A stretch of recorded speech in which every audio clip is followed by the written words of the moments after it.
Let me ask you something real quick. How many of you have gone on Zillow, found a house you love, and then immediately felt your stomach drop when you saw the price? $500,000, $600,000, $700,000. And that's not even in California or New York. That's just everywhere now. The median home price in America right now is pushing past $420,000.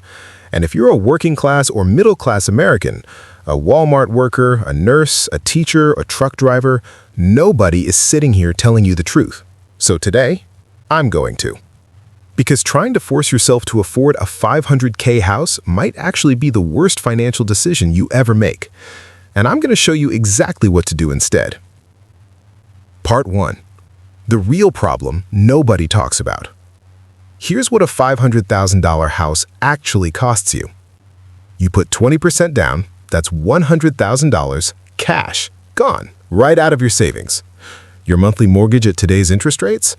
Around $2,800 to $3,200 a month just for the mortgage, not including property taxes, not including homeowners insurance, not including maintenance, which averages about 1% of the home value per year.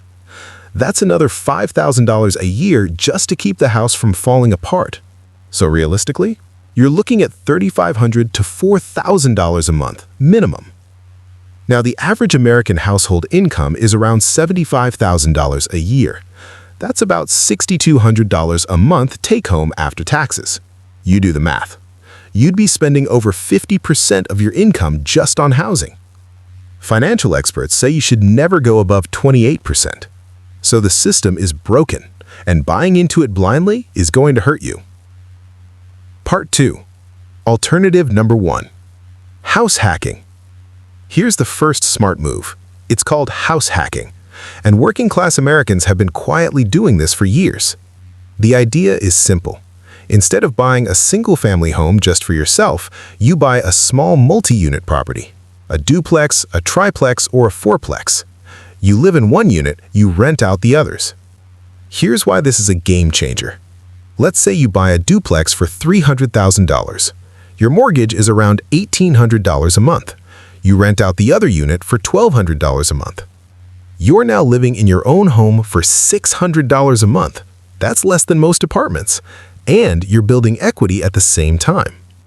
The FHA loan program actually allows you to buy a multi-unit property with just 3.5% down if you live in one of the units, so you don't even need $100,000 saved up. This is how regular working people build real wealth, not by buying a fancy house they can't afford, but by being smart about their first purchase. Part 3. Alternative number 2. The starter home strategy. And this goes completely against what most people think. Everybody wants their first home to be their forever home. Big backyard, great school district, granite countertops. And in chasing that dream, they either go broke trying to afford it or they give up on homeownership entirely.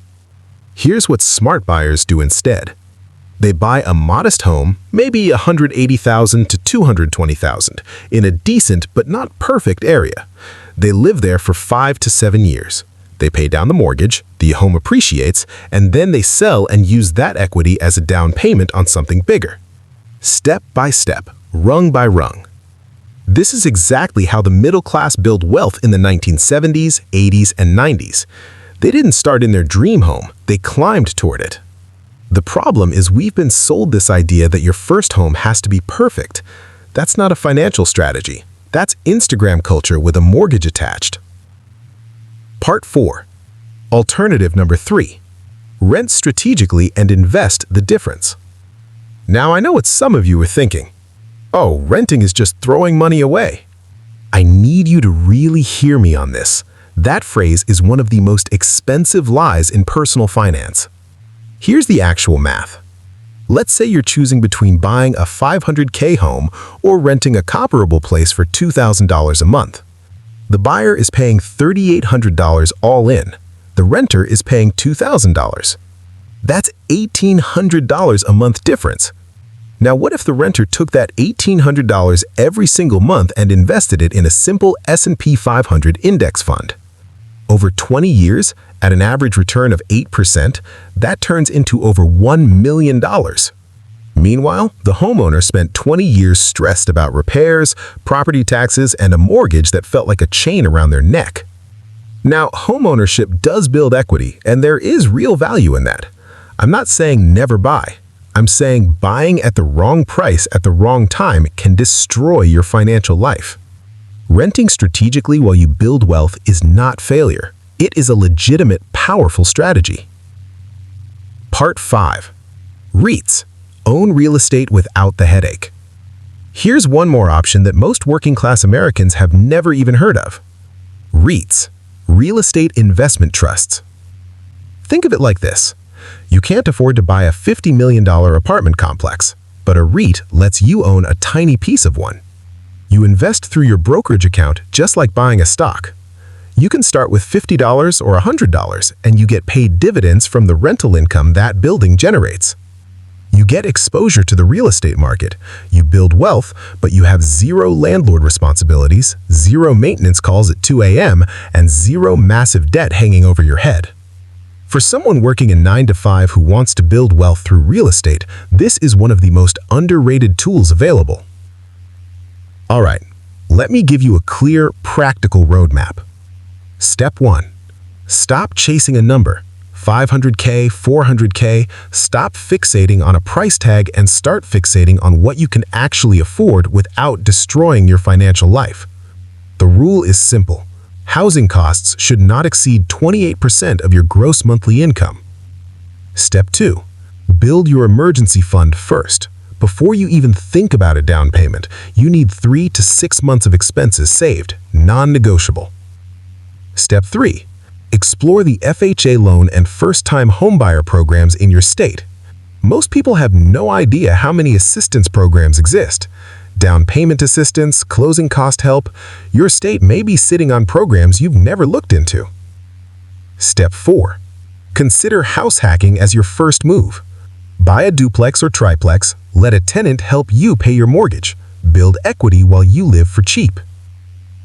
Step 5.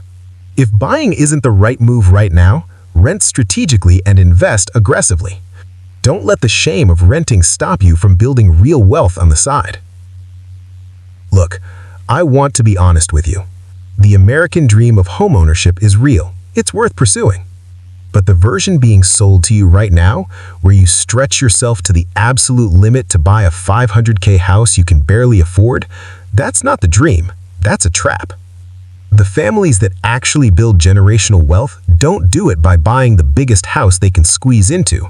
They do it by making smart, patient, strategic decisions, one step at a time. You don't have to afford a $500K house. You just have to make smarter moves than everyone else around you. If this video helped you think differently about this big app, drop a comment below and tell me where you're at in your homeownership journey. I read every single one. Like the video, share it with someone who needs to hear this, and I'll see you in the next one.